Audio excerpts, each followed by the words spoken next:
तो एक क्वेश्चन करते हैं, the least value of alpha, है ना, अल्फा ऑल रियल कुछ भी हो सकता है, फॉर विच ये इनइक्वालिटी होल्ड करती है, एक्स जो है वो 0 से ज़्यादा है।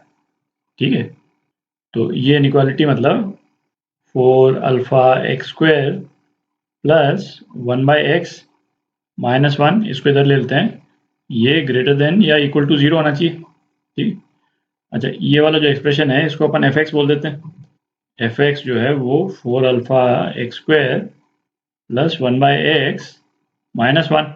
ठीक, और एफ एक्स हमको क्या चाहिए कि हर टाइम पे ग्रेटर देन या इक्वल टू 0 होना चाहिए।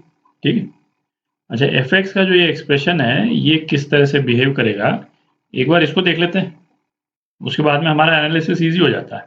ठीक है, तो इसका रफ ग्राफ बनाते हैं। तो फंक्शन को विजुलाइज कर रहे हैं अपन एफ एक्स को। अच्छा अब इसमें देखें, अल्फा के जो चारों ऑप्शन जो दे रखे हैं अपने को, चारों पॉजिटिव ऑप्शन ही दे रखे हैं, तो अल्फा को पॉजिटिव मान के ही अपन विजुलाइज कर लेते हैं इसको, है ना। अल्फा को नेगेटिव मानने की जरूरत ही नहीं, नेगेटिव मानने से है ना कर्व का शेप जो है वो काफ़ी डिफरेंट हो जाएगा।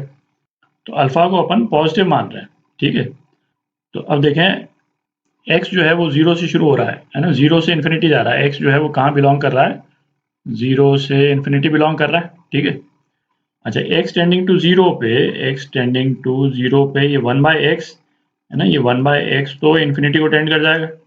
इसका मतलब 0 के पास में ये फंक्शन जो है वो इन्फिनिटी से आएगा। ठीक है, फर्स्ट टर्म 0 हो जाएगा, 1 माइनस 1 तो बहुत छोटा सा नंबर है। ठीक है, अच्छा और दूसरा एक्सट्रीम क्या हो गया, यदि x इन्फिनिटी को टेंड कर जाएगा तो 1/x ये तो 0 ही हो जाएगा।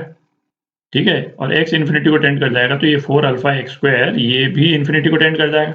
ठीक है, तो x इन्फिनिटी पे भी ये फंक्शन इन्फिनिटी पे पहुंच जाएगा। ठीक है, तो इसका मतलब हो क्या रहा है, ये फंक्शन जो है वो इस तरह से आ रहा है, x इजिकल टू 0 पे इन्फिनिटी से ऐसे करके और फिर वापस इन्फिनिटी जा रहा है ना, कुछ इस टाइप का है। अच्छा अब क्या, फंक्शन जो है वो ऐसे भी जा सकता है, फंक्शन इन्फिनिटी से आके और ऐसे भी जा सकता है। हमको कौन सा फंक्शन चाहिए, जो कि ग्रेटर देन या इक्वल टू 0 ही रहे। फंक्शन की मिनिमम वैल्यू क्या, 0 होनी चाहिए। जो एक्सेप्टेबल मिनिमम वैल्यू है वो 0 हो सकती है, मतलब फंक्शन जो है हमारा कुछ इस टाइप से जा सकता है। ठीक है, मतलब ये टच हो रहा है 0 पे, ये यहाँ पे टच हो रहा है, तो बाकी दोनों ग्राफ जो है इसको मिटा देते हैं। अच्छा बाकी ग्राफ्स मिटाने के पहले अपन ये देख लें कि अपना लाइन ऑफ एनालिसिस क्या रहेगा। भाई बेसिकली क्या है, ये अलग अलग जो ग्राफ जो अपन ने बनाए हैं ये अलग अलग अल्फा के लिए बन रहे हैं, है ना, ये अल्फा 1 के लिए, ये अल्फा 2 के लिए, ये अल्फा 3 के लिए।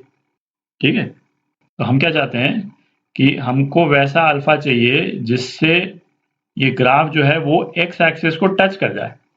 तो ये जो पिंक वाला जो ग्राफ है, पिंक वाले ग्राफ के लिए हम अल्फा की वैल्यू निकाल लेंगे, और फिर उसके बाद में हम ये भी देख लेंगे भाई वो अल्फा की लीस्ट वैल्यू होगी, कि अल्फा की वैल्यू यदि बढ़ती जाएगी तो ये ग्राफ जो है वो उनका डायरेक्शन जो है वो ऊपर की तरफ चला जाएगा। तो एक्स एक्सिस को टच करने वाला ग्राफ जो है वो अल्फा की लीस्ट वैल्यू पे होगा। ठीक है, तो सबसे पहले तो ये निकालते हैं कि ये जो मिनिमा वाला जो पॉइंट है ना, ये वाला जो पॉइंट है किसी भी ग्राफ का, ये जो मिनिमा वाला जो पॉइंट है, उस पॉइंट पे एक्स और अल्फा के बीच में क्या रिलेशन है।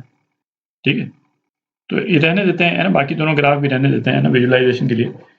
अपन एफ डैश एक्स निकाल रहे हैं, है ना, ये क्या आ जाएगा, 8 alpha x minus 1/x square, इसको 0 से इक्वेट करें तो ये क्या आ जाता है, 8 alpha x cube minus 1 upon x square, है ना, इजिकल टू 0। ये क्या आ गया, 8 अल्फा एक्स क्यूब, है ना, ये 1 के बराबर। तो हमारे पास में हम 4 अल्फा को आइसोलेट कर लेते हैं ना, 4 अल्फा, ये क्या आ गया, 1 अपॉन ट्वाइस एक्स क्यूब, है ना, ये आ गया। अब ये जो 4 अल्फा की जो वैल्यू है ना, इस वाली इक्वेशन में डाल देते हैं अपन, और इस वाली इक्वेशन को हम 0 से इक्वेट कर देंगे, क्योंकि हमको वाला ग्राफ चाहिए जो एक्स एक्सिस को टच करता हो। तो इसमें डालेंगे तो क्या आ जाएगा, 1 upon twice x cube into x square plus 1/x minus 1 is equal to 0। ठीक, तो ये क्या हो गया, 1 upon 2x plus 1 upon x, ये 1 के बराबर।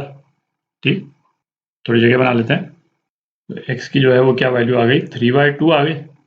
ठीक, तो ये जो x की जो वैल्यू आई है, ये क्या वैल्यू आई है, उस वाले ग्राफ के लिए जो x एक्सिस को टच कर रहा है ना, वो किस पॉइंट पे टच कर रहा है, x इज इक्वल टू 3/2, तो ये वैल्यू आई है अपने पास में। ठीक है, तो इस वाले ग्राफ के लिए अल्फा की वैल्यू क्या हो जाएगी, है ना, इस वाले इक्वेशन में डाल देते हैं।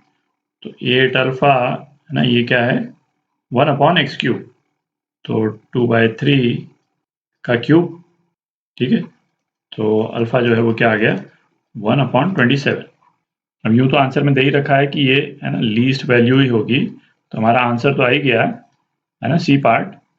पर आप देख ही सकते हैं, है ना, अल्फा पॉजिटिव है, अल्फा की वैल्यू यदि बढ़ती है, अल्फा की वैल्यू यदि बढ़ती है, तो ये ग्राफ जितने हैं, है ना, ये ऊपर की तरफ शिफ्ट हो जाएंगे, है ना। जैसे जैसे अल्फा की वैल्यू बढ़ेगी, है ना, वो ग्राफ जो है वो इस तरह का होने लग जाएगा।